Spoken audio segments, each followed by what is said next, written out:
Comme tu me veux de Pirandello, de l'illusion du théâtre à l'illusion du monde. Au début du deuxième acte de Comme tu me veux, le public découvre la métamorphose de l'inconnu en Lucia Pieri. L'illusion semble parfaite. La danseuse berlinoise est devenue la chaste épouse de Bruno Pieri. Mais cette transformation ne fait que dévoiler le jeu des miroirs et de faux semblants qui envahit progressivement la scène. Si l'on pourrait croire de prime abord que la métamorphose de l'inconnu est illusoire et qu'il ne fait que jouer le rôle de Lucia. En abusant Bruno et les siens, on découvre progressivement que le jeu de l'inconnu est sans doute plus vrai que le jeu des autres personnages. L'illusion est réalité. L'inconnu est vraiment devenu Lucia Pieri, métamorphose 5. Alors que Bruno Pieri, Inès, Silvio Masperi, Boffi et Salter ne font que jouer un rôle. D'ailleurs, la seule occurrence du mot illusion dans la pièce ne fait pas référence à la transformation de l'inconnu, mais à son désir d'être Lucia, et de recevoir de Bruno son identité qu'elle cherche. Mais à son désir d'être Lucia Pieri et de recevoir de Bruno son identité, ce désir apparaît à la fin de la pièce comme une folle illusion. 3, page 151. Le jeu de l'inconnu. Le jeu de l'inconnu ne fait que dévoiler que tout le monde joue un jeu et que la vie de chacun, son identité, sa foi dans la stabilité des êtres et des choses sont parfaitement illusoires. Le jeu de l'inconnu ne fait que dévoiler que tout le monde joue un rôle et que la vie de chacun, son identité, joue un rôle. Et que la vie de chacun, son identité, sa foi dans la stabilité des êtres et des choses sont parfaitement illusoires. Ce désir apparaît à la fin de la pièce comme une folle illusion. Le jeu de l'inconnu ne fait que dévoiler que tout le monde joue un jeu et que la vie de chacun, son identité, sa foi dans la stabilité des êtres et des choses sont parfaitement illusoires. L'illusion du théâtre mise à nu, mettre à nu, mise à nu. L'illusion du théâtre mise à nu.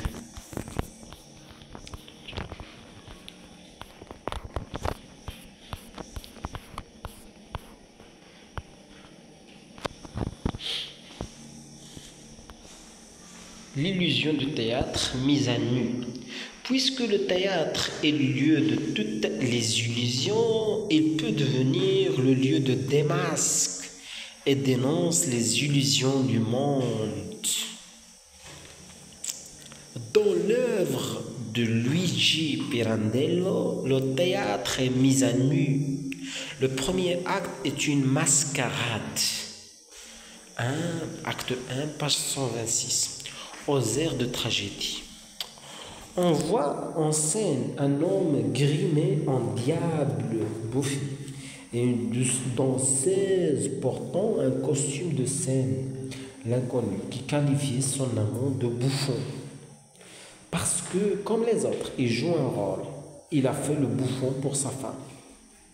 Puisqu'il ne pouvait pas rester sérieux devant elle, qui tenait tant à sa réputation. S'il faisait le bouffon, c'est que cette vie était devenue impossible pour lui. Page 47. Et qu'à défaut de pouvoir en pleurer, il préférait en rire. Mais, depuis qu'il a quitté sa femme, C'est Saltel qui s'indigne et qui craint que l'inconnu ne compromette sa réputation.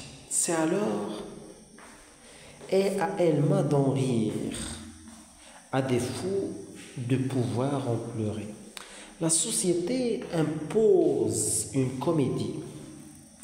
La société impose une comédie, celle de la réputation, que les personnages jouent, bon gré, mal gré, en adoptant les rôles de danseuse, bon gré, mal gré.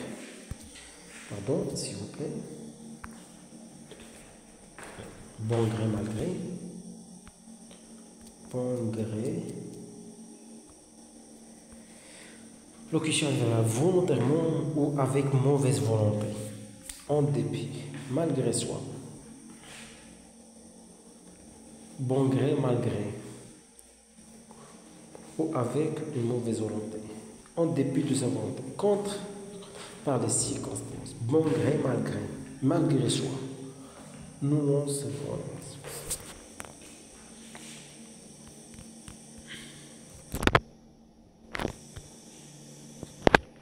Nolens volance. Nolens volance. Nolens volance. Nolens volance. Nolens volance. Nolens volance. Nolens volance. Volonté en dépit de sa volonté. Contraint par les circonstances. En dépit de. Nolens volance. Nolens volance. Nolens volance.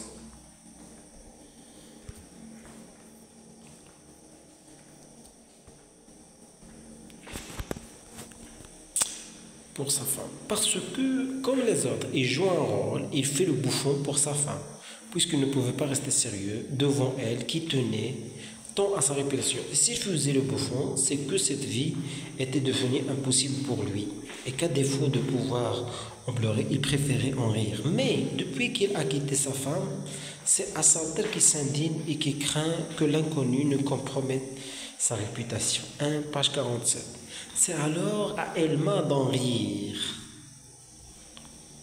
C'est alors à Elma d'en rire. 1, page 37. À défaut de pouvoir en pleurer. La société impose une comédie. Celle de la réputation que le personnage joue. Bon gré, mal gré. En adoptant les rôles de danseuse, du bouffon ou du tragique. Mais cela reste du jeu. Même quand Saltel, au désespoir de perdre sa maîtresse, se tire une balle dans la poitrine, il se rate. Il reviendra d'ailleurs en scène sans aucune trace de blessure à l'acte 3. Une autre comédie se déroule à l'acte 2.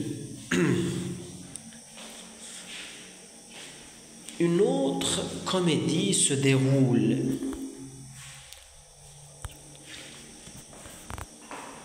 Une autre comédie se déroule. Une autre comédie se déroule à l'acte 2. Une autre comédie se déroule à l'acte 2. L'inconnu s'habille comme Lucien pour jouer la comédie. 2, page 65. Il doit persuader Inès et son mari qu'elle est bien Lucien. Et c'est pour cette raison qu'elle s'habille et se coiffe comme l'image du portrait. Mais quand elle découvre que Bruno aussi se donnait le bon rôle, en exhibant des sentiments pour défendre en fait ses propres intérêts, elle refuse de jouer ce rôle qui la répugne. 2, page 73. L'inconnu pensait jouer devant un spectateur ému et amoureux, Bruno, mais découvre qu'elle joue devant un acteur dans une pièce qu'il n'a pas choisie. Elle, qui pensait simuler devant un public de bonne foi, découvre que tout le petit monde de la Villa Pierry joue un jeu qu'elle ignorait. Oui. C'est donc l'inconnu qui est de bonne foi. Et c'est pour démonter le jeu des autres qu'elle va désormais mettre en doute son identité. Acte 3. Afin de mettre à nu les mobiles qui pousse les autres à voir à ne pas voir en elle Lucia. Très bonne entrée. L'illusion du théâtre mise à nu. Théâtre du monde et théâtre dans le théâtre. Théâtre du monde et théâtre dans le théâtre. 10 minutes. Théâtre du monde et théâtre dans le théâtre.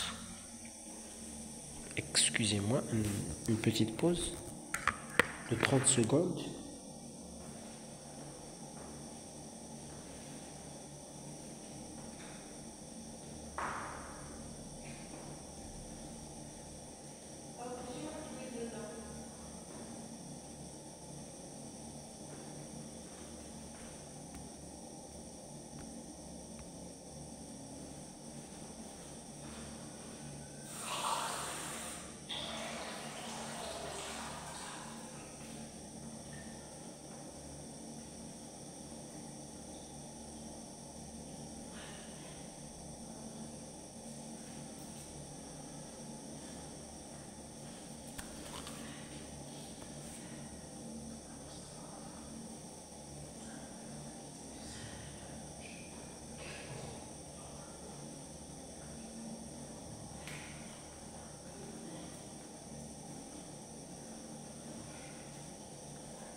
Le théâtre du monde et le théâtre dans le théâtre. Le théâtre de Pirandello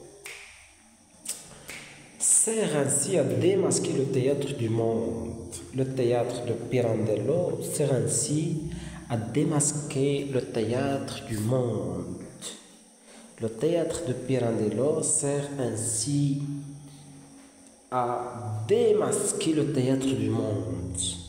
C'est parce qu'ils sont conscients de porter un masque que ces personnages peuvent voir et dénoncer les masques que les autres portent. C'est parce qu'ils sont conscients de porter un masque que ces personnages peuvent voir et dénoncer les autres masques dénoncer les masques que les autres portent. En ce sens, comme tu me veux, trouve pleinement sa place parmi les autres pièces de Pirandello, recueillies sous le titre de Masque nu. L'illusion de la pièce sert à dévoiler que tout est illusion. Luigi Pirandello reprend ici la vieille topique du Teatro Mundi. Le monde est un théâtre et les hommes y sont des acteurs. Le Teatro Mundi. Je vais vérifier la prononciation de cette expression. Excusez-moi. Teatrum.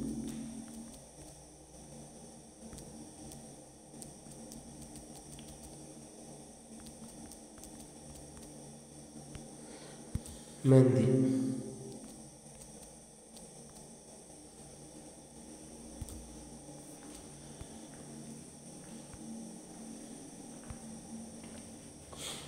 Théâtre du monde et théâtre dans le théâtre. Je relis cette très bonne idée qui me semble. Le théâtre de Pirandello est ainsi, ou plutôt sert ainsi, à démasquer et à dévoiler le théâtre du monde.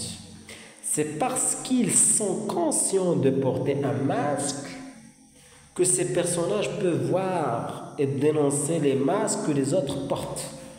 En ce sens, comme tu me veux, trouve pleinement sa place parmi les autres pièces de Luigi Pirandello, recueillies sous le titre de Masque nu. L'illusion de la scène sert à dévoiler que tout est illusion.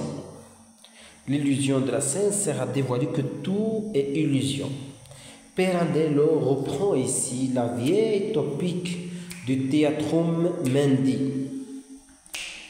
Pirandello reprend ici la vieille topique du Theatrum Mundi. Le monde est un théâtre et les hommes y sont des acteurs. Topique, ça veut dire objectif, mais le nom, je cherche le nom de topique.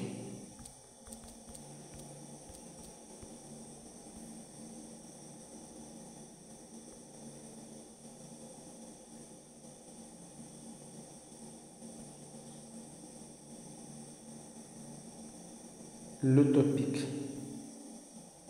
sujet d'une activité, d'un exposé.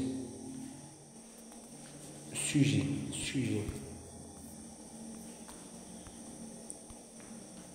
Qu'est-ce qu'on a dit?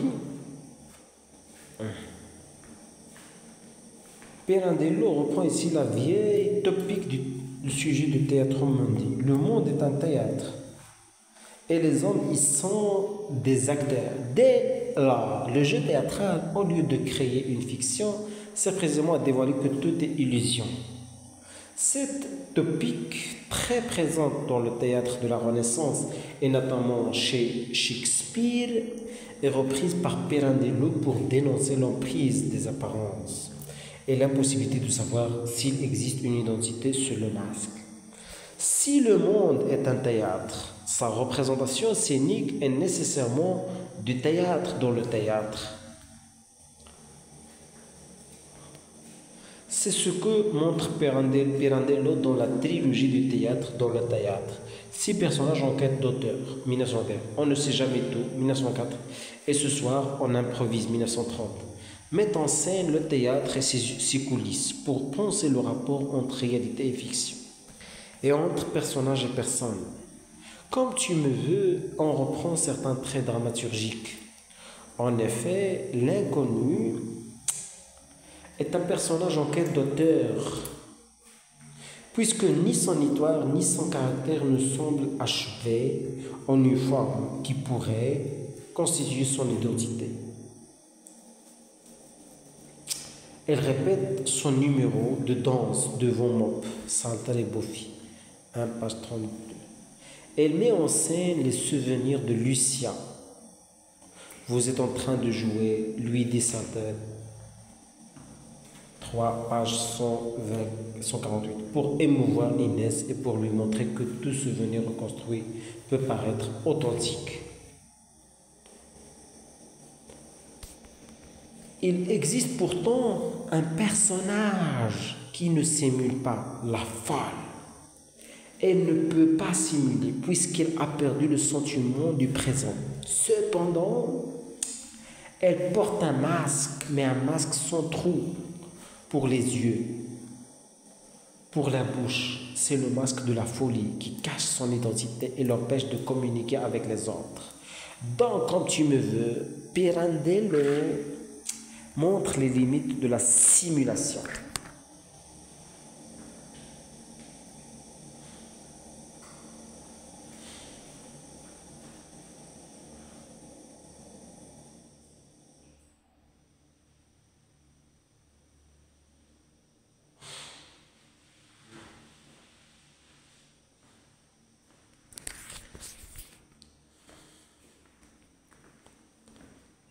Donc, comme tu me veux, Pirandello montre les limites de la simulation. La guerre et la violence ne sont pas une illusion, mais un événement réel qui défigure et entraîne la perte d'identité. La guerre et la violence ne sont pas une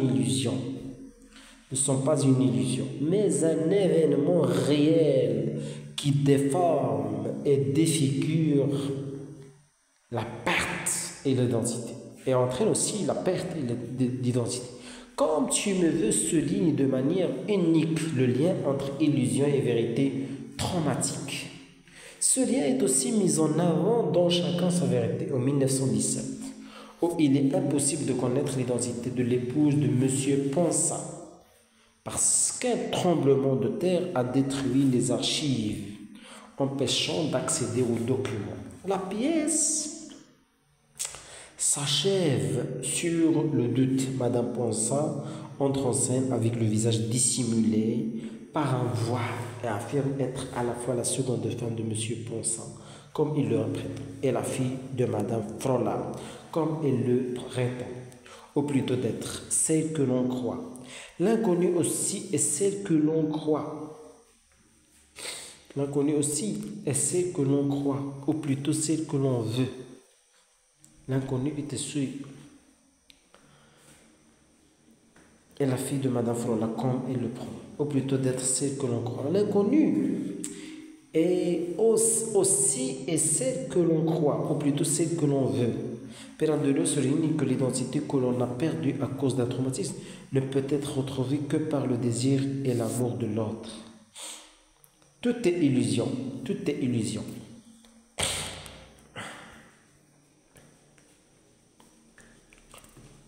Donc, comme tu me veux, tout est illusion.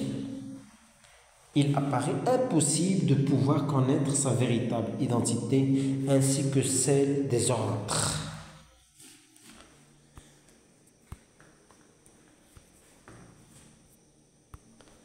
Donc, comme tu le veux, comme tu le veux, comme tu me veux, tout est illusion. Il apparaît impossible de pouvoir connaître sa véritable identité ainsi que celle des autres, puisque tous les hommes portent un masque. Il en découle nécessairement la difficulté de communiquer, de connaître et de se faire connaître, signe de reconnaissance. Le théâtre de Pirandello développe ce pessimisme existentiel qui trouve ses fondements théoriques dans l'œuvre de Schopenhauer. Le théâtre de Pirandello développe ce pessimisme. Le théâtre de Pirandello développe ce pessimisme existentiel. Le théâtre de Pirandello développe ce pessimisme existentiel qui trouve ses fondements théoriques dans l'œuvre de Schopenhauer, Le monde comme volonté et comme représentation. 1819, que Pirandello a lu lors de son doctorat à Bonn et sa compréhension sociologique auprès des auteurs décadents de la fin du siècle. Pirandello a lu Les mensonges conventionnels de notre civilisation 1800 de Max Nordau, qui a influencé la rédaction de son essai Art et conscience de notre temps 1893, où il décrit la conscience moderne comme un rêve angoissé, traversée d'ombres rapides, tantôt tristes, tantôt menaçantes, et d'une bataille nocturne, d'une mêlée désespérée, où les adversaires se confondent et se mélangent. Pirandello, 1994, page 246. Je traduis.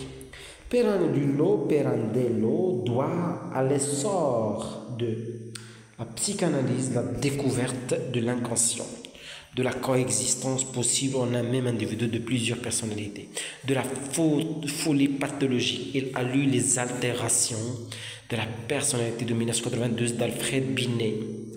Don Quichotte, aussi Pirandello, 1968, page 81-214. Le rôle de l'écrivain pour Pirandello est de créer une illusion et d'en montrer les failles par l'ironie ou l'humorisme pour dénoncer le caractère illusoire du monde. Oui, c'est important. C'est pour dénoncer le caractère illusoire du monde. Son ironie n'est pas seulement dans la vision que le poète a du monde imaginaire, mais aussi dans sa vision de la vie, mais aussi dans sa vision de la vie elle-même et des hommes. Tout est fable et vérité, puisqu'il est fatal que nous tenions pour vrai les vaines apparences qui procèdent de nos illusions et de nos passions. Pirandello, 1968, page 99. Si, à la fin de Comme tu me veux, l'inconnu quitte la ville à Pierry, c'est qu'il constate qu'il vaut mieux reconnaître que tout est illusion, plutôt que de prétendre vivre dans un monde vrai. Il choisit de regagner les planches, d'être à jamais un personnage. plutôt que de feindre d'être une personne dans un monde où tous, sans le savoir, portent des masques.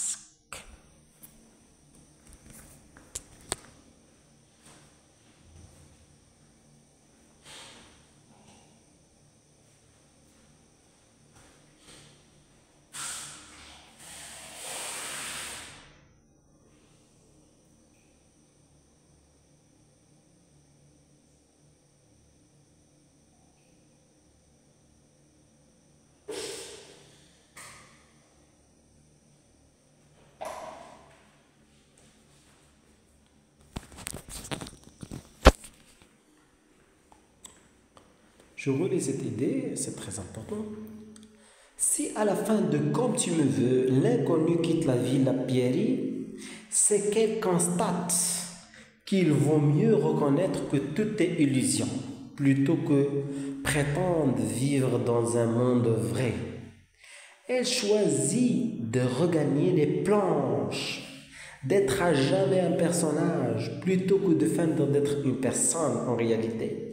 Et il va revenir aussi à son mensonge, à son immersion, à cette immersion dans la fiction, immersion fictionnelle. Personnage montre que de feindre d'être une personne dans un monde où tous, sans le savoir, portent des masques. Ah oui, l'oubli. Chaconta là aussi une reconnaissance. Parlons de l'oubli à la lumière de... à la lumière d'un nom, de le songe de nuit d'été. L'oubli, forme exacerbée de l'inconstance.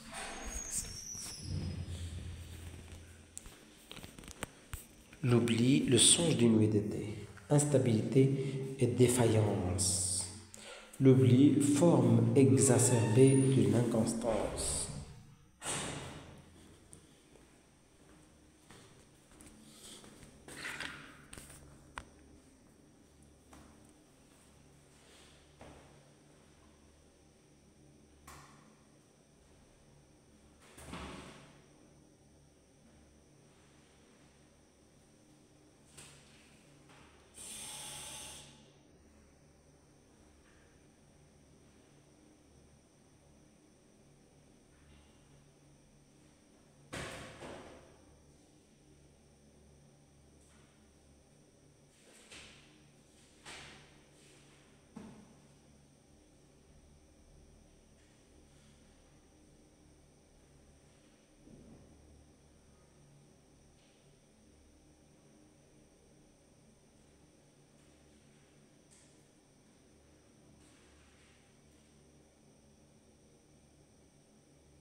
L'oubli résulte d'abord dans le songe de l'élixir magique appliqué par Puck.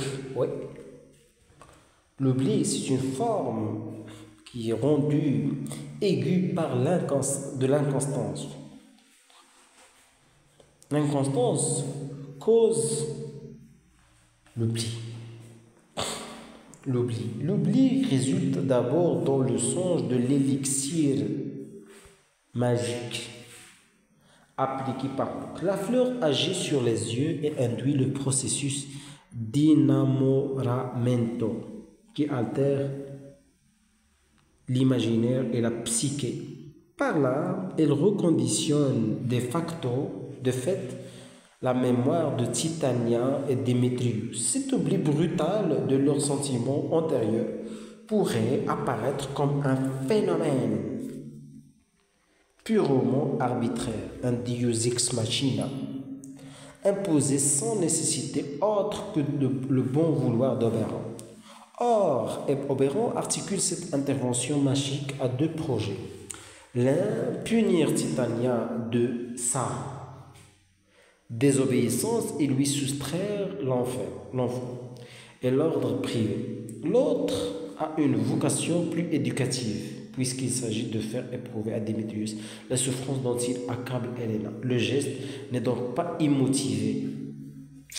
Surtout, l'oubli amoureux engendré par la magie constitue la réalisation hyperbolique et brutale de l'inconstance, motif théâtral bien plus traditionnel et également représenté dans la pièce. Ainsi que nous l'avons vu, 5 repères et analyses, la magie active et accélère toutes sortes de désordres psychiques qui font vivre, en les condensant tous les revirements amoureux imaginables. Les jeunes gens sont expérimentés et guéris de tout désir d'infidélité avant même de s'engager dans le mariage. L'oubli du sentiment est le vecteur et l'instabilité amoureuse. Et existe évidemment indépendamment de toute magie féerique. L'exemple le plus flagrant dans l'intrigue est Démétrius, dont l'amour initial pour Helena avait été effacé par la vue d'Hermia. Comme dans le processus magique, c'est la vue d'un objet nouveau qui avait fait disparaître l'ancien. La brutalité de l'oubli magique n'est ainsi guère éloignée de la cruauté liée à toute inconstance amoureuse. Elle ne fait qu'en exhiber le caractère impromptu et apparemment immotivé. L'oubli amoureux concerne évidemment aussi Thésée, sans doute. Oberon et Titania. Il s'agit d'un mâle qui travaille sourdement l'univers du songe. Au-delà même des scènes, l'oubli représenté au cours de l'intrigue. Le refoulement généralisé du passé.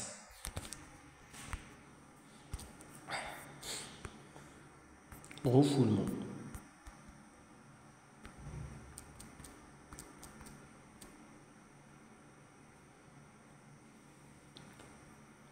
Action de refouler, effet de cette action. Action de déplacer. Refouler, fouler de nouveau.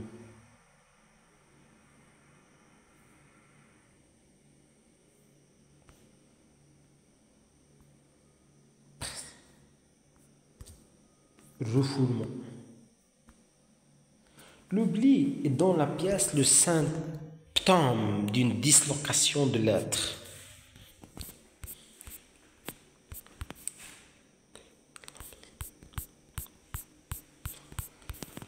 Le refoulement généralisé du passé. L'oubli est dans la pièce le symptôme d'une dislocation de l'être et de son rapport au temps, le signe d'un désordre ontologique et social. L'oubli dans la pièce est le symptôme d'une dislocation de l'être et de son rapport au temps, le signe d'un désordre ontologique et social profond. Dans l'oubli se joue une reconfiguration de la psyché et un déni du passé qui affecte plusieurs personnes. Au-delà même des métamorphosés par l'élixir magique, la constance et la continuité des personnages sont perpétuellement fragilisées. Le duc Thésée avoue avoir oublié de convoquer Démétrius, dont il connaissait les errements, trop absorbé qu'il était par ses propres affaires. Ce manquement à ses devoirs signale une faille du personnage. Tout occupé par l'amour, on le suppose. Il a oublié son rôle de garant de l'ordre et a laissé se développer une situation critique entre Démétrius et Helena. D'un côté, Démétrius et Hermia de l'ordre. Autrement dit, Thésée est discrètement signalé comme défaillant dans ses fonctions. Les désordres humains qui affectent la noblesse athénienne résultent de son incurie. Par ailleurs, Helena reproche à Hermia d'avoir oublié leur serment passé, l'amitié gémellaire exceptionnelle qui liait semble abolie par la rivalité présente. De facto, Helena se trompe. Hermia n'est pas complice des deux jeunes gens, mais la fureur générale tranche bien avec l'harmonie et l'innocence passée. Tous les liens antérieurs se dissolvent sous l'effet de la jalousie amoureuse. L'instabilité affecte toutes les dimensions des relations humaines, relations politiques, sociales et affectives, font les frais des intermittences de la mémoire. La récupération de la stabilité et de l'harmonie s'opère selon le même régime oublieux. La récupération de la stabilité et de l'harmonie s'opère selon le même régime obligu. Le mariage de Thésée et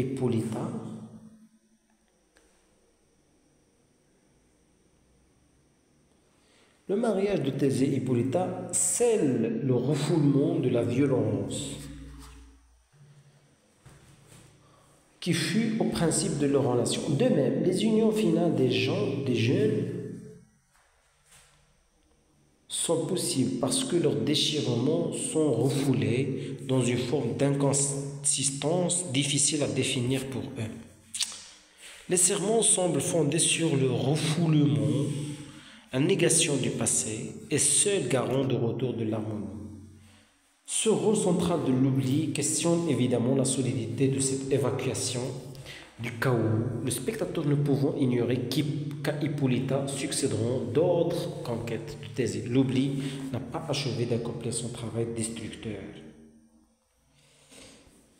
On s'arrête là. Merci et au revoir.